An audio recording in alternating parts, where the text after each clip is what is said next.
Hey everyone, welcome back to Kubrick Corner with me, Sean Wilson. So, Star Wars review time alert, in case you can see that.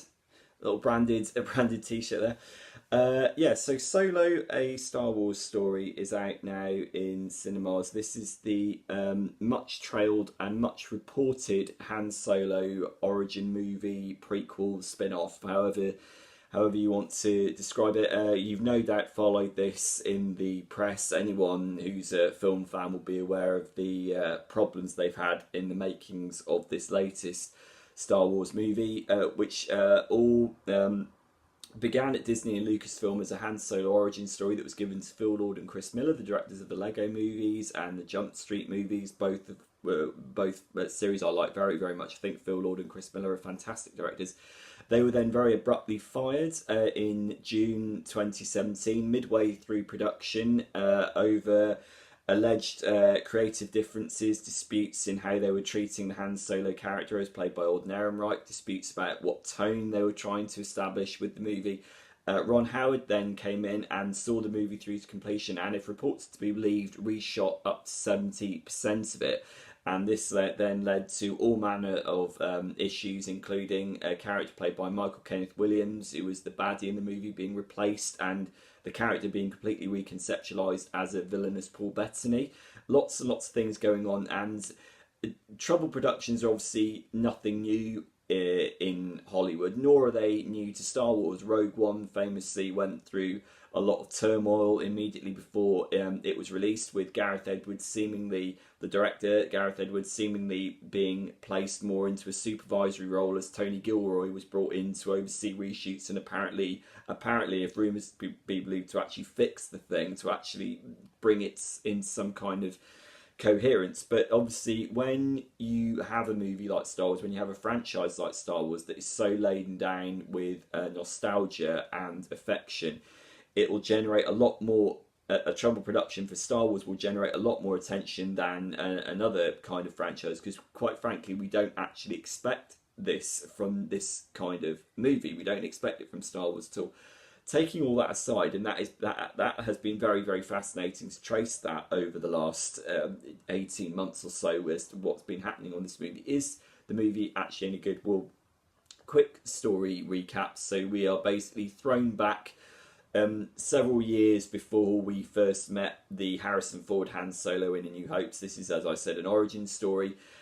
We first meet him getting into trouble on Corellia. He is separated from his love interest cohort, Kira, played by Emilia Clarke. We then, in something of a narrative cheat, we then jump over 3 years within an origin story, which I was kind of annoyed at, because there is that 3 year gap that a lot of interesting stuff seems to have happened, which is then alluded to in the dialogue, which actually quite irritates me. So we actually have a gap within an origin story, which is kind of irritating. But the basic gist of it is that the young Han Solo falls in with a crew headed up by Tobias Beckett, played by Woody Harrelson. It all fills in the Star Wars mythology. We find out where he first met Chewbacca, this time Juna Suotamo replacing Peter Mayhew. We find out that we see his first meeting with Lando Calrissian, played by the brilliant Donald Glover, man of the moment. And it builds to that first, when he sees the Millennium Falcon for the first time, that he will obviously come to own in the original, as per the original trilogy. So it's a box ticking exercise, and I think, unfortunately, what's happened with this movie is that the making of the movie has completely superseded the film itself. Now, as far as I'm concerned, Ron Howard, the director, who is an efficient pair of hands. If he rarely imprints on a movie with any sense of style, I had to say, with the exception being something like Apollo 13, which was genuinely quite a really gripping piece of cinema. He's obviously made classics like Splash and more recent fare like Frost Nixon as well. But Ron Howard is a safe pair of hands. He is someone who is very, very adept working with large crews. He's technically proficient, and he, as far as I'm concerned, has got no charges to answer on this, because he was basically brought in to save the day and to make sure the film completed on time and was actually coherent. And to his credit, he's achieved that. The film is coherent. It hangs together as a piece of storytelling. It makes sense within its own terms. The question is, does the movie have any sense of personality at all? And I think, unfortunately, this is where it falls down, and this is where I fall into the slightly dangerous thing of thinking I would much rather have seen what Phil Lord and Chris Miller would have done with this, even though there's no guarantee that their film would have been any good. Indeed, it might have been catastrophic, it might have been terrible.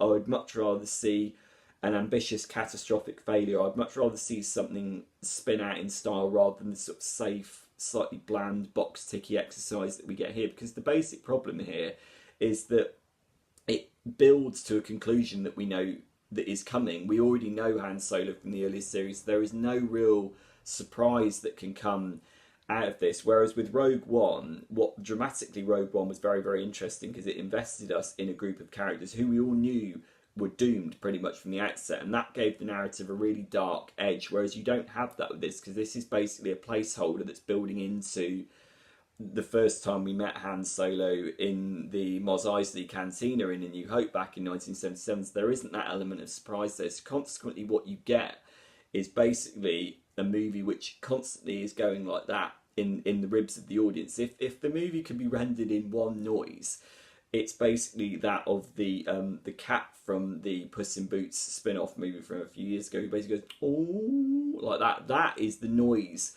of the movie. Every time that the movie alludes to a piece of the Star Wars franchise mythology that comes later down the line, as in the original trilogy, that you can practically feel the movie like, oh, like that. And that, however much you embrace the movie, depends on whether you find that infuriating or pleasing. I mean, it's clearly a movie that absolutely loves its fans, and there is absolutely nothing wrong with that, but I don't really think the movie develops any kind of personality of its own, which is a real problem. Again, I think it's acted with a degree of flair. I think Alden Ehrenreich actually does a very, very good job with a very, very difficult role. I mean, he's on hiding to nothing really, because no matter what he does, he will always be compared to Harrison Ford, but I think he does an efficient enough job. I think Donald Glover is great and doesn't get enough screen time as Lando Calrissian, and I think, to be honest, if we're going to see another origin story from any character in the Star Wars universe, I'd like to see it with him. Obviously, we're now going to get, we're reported to be getting Boba Fett from Logan director James Mangold. The Obi-Wan Kenobi movie is meant to be shooting early next year,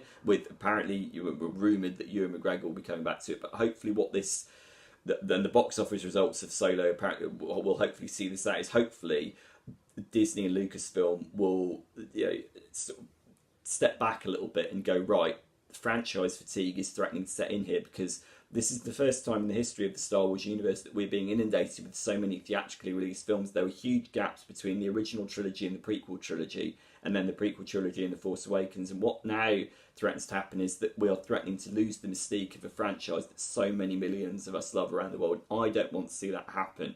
So hopefully they will take a step back. They will analyse what kind of movies needed to be made, because frankly, I don't think this one needed to be made, regardless of whether it's superficially enjoyable in the moment, and it is, regardless of whether it's stylishly directed, and it is. I think it's really well shot by Ron Howard and cinematographer Bradford Young. I think it's really well scored by John Powell, who adapts pre-existing John Williams themes and also a new John Williams Han Solo theme. Ultimately, there's no need for it. It's redundant, and like, it really pains me to say that about Star Wars movies, because I don't want to say that. You know, it's ironic, in contrast to The Last Jedi, which I think did actually try to move the franchise forward and actually alienated lots and lots of people, although I would argue that in order for this franchise to move forward, that's kind of what needed to happen. This goes completely the opposite end and absolutely plays it absolutely safe, and frankly, I don't want that. I would rather have the approach undertaken by The Last Jedi. So that's my review of Solo, A Star Wars Story. Let me know here at Kubrick Corner what you make of the film, and I'll speak soon. Bye.